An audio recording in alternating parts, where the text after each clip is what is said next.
नमस्कार दोस्तों। मोदी जी के राज में देश की जितनी भी एजेंसी हैं, चाहे ईडी हो, चाहे सीबीआई हो, इनकम टैक्स हो, पुलिस हो, सबका इस्तेमाल सिर्फ विपक्ष के नेताओं को प्रताड़ित करने के लिए हो रहा है। ईडी का नाम तो बदल के इंटरटेनमेंट डिपार्टमेंट रख देना चाहिए। अब आप माननीय सांसद संजय सिंह के केस में देखिए कि किस तरह 15 महीने से तथाकथित शराब घोटाले की जांच चल रही है। 15 महीने से कई 100 जगह, 1000 जगह छापे मारे हैं, कितने लोगों से पूछताछ करी है, लेकिन एक बार भी संजय सिंह का नाम कहीं पे नहीं आया। 15 महीने में एक बार भी ईडी ने उनको पूछताछ के लिए नहीं बुलाया। आखिर वो एक सांसद हैं। अगर आपको सांसद से कुछ पूछना है, आप सम्मन भेजिए, बुलाइए उनको, सवाल पूछिए, जवाब वो देंगे। लेकिन क्योंकि कोई घोटाला नहीं हुआ है, कोई सबूत नहीं है, इसलिए 15 महीने में एक बार भी संजय सिंह को नहीं बुलाया। उसके बाद उनके घर पे रेड हुई, पूरे दिन रेड चली। 4 कमरे के छोटे मकान में रहते हैं, फिर भी पूरा दिन लगा दिया करने में। रेड में एक नया पैसा नहीं मिला। फिर संजय सिंह को गिरफ्तार किया। उसके बाद ईडी में रिमांड में रहे वो 8 दिन। अब आप देखिए, जब कोर्ट में उनकी पेशकश की गई तो ईडी ने बोला कि हमें रिमांड इसलिए चाहिए क्योंकि हम संजय सिंह का सामना कुछ लोगों से करवाना चाहते हैं, इनसे पूछताछ करना चाहते हैं। लेकिन देखिए, मैं आपको बताऊंगी कि किस तरह एंटरटेनमेंट डिपार्टमेंट ने 8 दिन में मात्र 3 घंटे संजय सिंह से पूछताछ करी। और पूछताछ भी तो देखिए किस तरह की पूछताछ। देश की सबसे खुफिया एजेंसी है भाई, इतनी बड़ी एजेंसी है तो स्वाभाविक है आप और मैं सोचेंगे कि कोई बहुत बढ़िया सवाल होंगे इनके पास, कोई सबूत होंगे इनके पास, इसलिए इन्होंने गिरफ्तार किया है।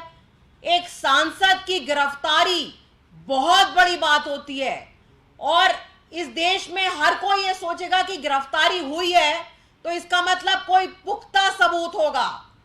लेकिन मैं आपको बताऊंगी कि किस तरह 8 दिन में कैसे हास्यास्पद सवाल उनसे पूछे गए।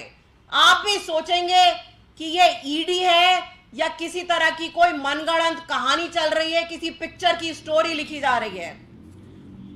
उनसे सवाल पूछा गया कि आपने अपनी माताजी से 10,000 रुपए क्यों लिए।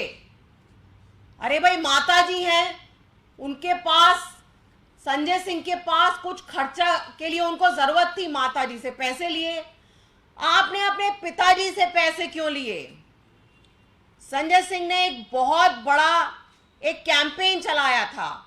एक जानलेवा बीमारी होती है ऐसे में, उससे एक बच्चे को वो बीमारी हो गई थी, एक जेनेटिक बीमारी होती है, उसके लिए उन्होंने पूरे देश में कैंपेन चलाया था और उस बच्चे को उन्होंने भी कुछ दान दिया अपनी तरफ से। तो वो पूछा कि आपने एसएमए से ग्रसित उस कनव बेटे को दान क्यों दिया।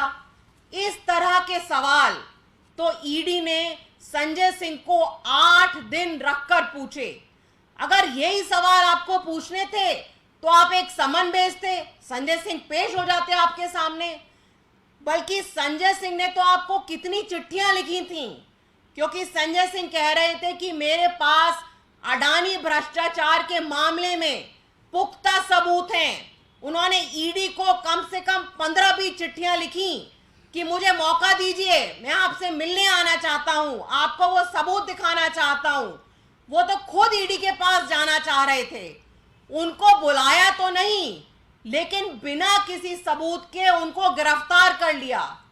और आप देखिए कि आजकल कोर्ट भी किस तरह के स्ट्रॉन्ग स्टेटमेंट ईडी के बारे में दे रहा है, क्योंकि कोर्ट को भी लग रहा है कि ईडी सही से काम नहीं कर रही है। ईडी अपने आला कमान लोगों के इशारे पे नाच रही है।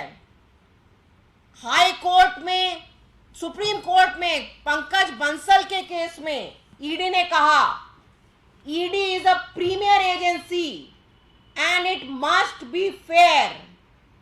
लोगों को डरा के, लोगों को धमका के, फर्जी बयान लेकर विपक्ष की आवाज को कमजोर नहीं किया जा सकता। और जहां तक आम आदमी पार्टी के नेताओं का सवाल है, चाहे संजय सिंह हो या कोई भी नेता हो, हम सब Arvind Kejriwal school of politics के स्टूडेंट्स हैं। हमें ईडी क्या, कोई भी माई का लाल देश में पैदा नहीं हुआ जो हमें डरा देगा। हमने हमेशा देश के गरीब लोगों की, देश के किसानों की आवाज उठाई है और उठाते रहेंगे। संजय सिंह के केस में भी यही कारण था, क्योंकि वो लगातार सदन के अंदर, चाहे किसानों के काले कानून हो या अडानी मोदी भ्रष्टाचार का मुद्दा हो, सदन के अंदर, सदन के बाहर उन्होंने हमेशा आवाज उठाई, हमेशा बुलंद आवाज उठाई। और यही कारण है कि मोदी जी ने उनको गिरफ्तार करा।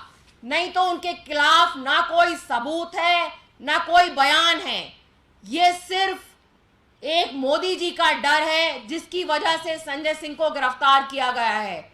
और इतिहास गवाह है कि पूरी दुनिया में जब भी तानाशाह डरते हैं, वो इसी तरह के काम करते हैं। वो आम लोगों के ऊपर अत्याचार करते हैं, आम लोगों को जेल के अंदर भेजते हैं। और यही कारण है कि उन्होंने संजय सिंह को गैर कानूनी तरीके से गिरफ्तार किया है।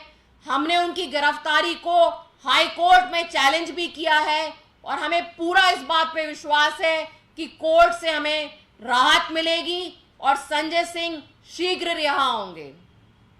धन्यवाद। आपके कोई सवाल हो तो पूछिए।